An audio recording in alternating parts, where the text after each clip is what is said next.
এই যে মশাই, আপনার গুণধর। আরে দাদা, আপনি?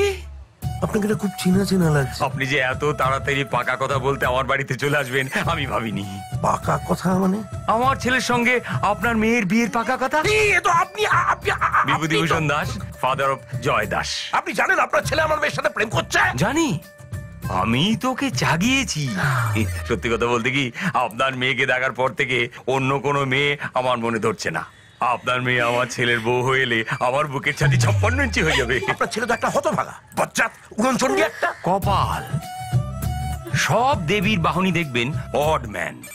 সরস্বতীর হাঁস, লক্ষ্মীর পেঁচা, মা ষষ্ঠীর বেড়াল, সব ওপর থেকে ফিক্স হয়ে আছে। নিচে যদি কেউ ফিক্স করে সে হচ্ছে জয় দাস। যেমন বাবার তার তেমন ছেলে। দাদা, আশাপূর্ণা, নমস্কার। শুনেছি আপনার মেয়ে নাকি খুব সুন্দর। আমার ছেলে দেখেছে, আমার স্বামীও দেখেছে। আমাকে একটু দেখাবেন? নিশ্চয়ই। এই তো কদিন বাদেই নেতাজি ইন্ডোর স্টেডিয়ামে আমার মেয়ের গায়ে হলুদ হবে, দুজনে এসে দেখে যাবেন। গোটা ফ্যামিলি তো দেখছি হাঁটা পথে রাঁচি থেকে এখানে চলে এসেছে। যে করেই হোক এদের হাত থেকে আমার মেয়েকে বাঁচাতেই হবে।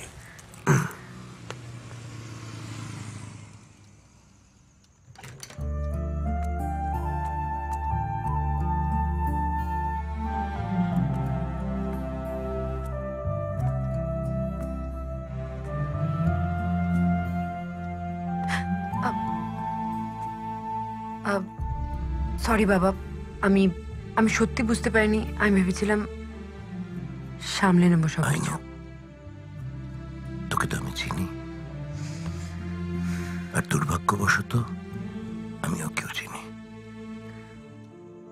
তোর পক্ষে ওকে সামলানো অসম্ভব। তারপর আবার ওর সাথে ওর বাবা মা আছে। যাকে তুই আর ওকে নিয়ে ভাবিস না, এবার থেকে যা ভাবার আমি ভাববো। অনেক রাত হয়েছে, চেষ্টা কর।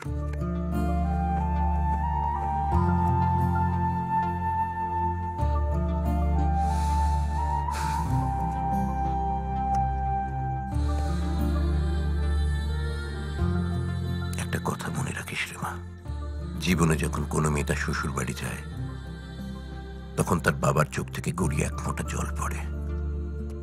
মেয়ের বাবাদের জীবনের সবচেয়ে আনন্দের দিন। কোনোদিন এমন কিছু করিস না যাতে আমাকে সারা জীবন চোখের জল ফেলে কাটাতে হয়। বাবা, গুড নাইট সুইটহার্ট।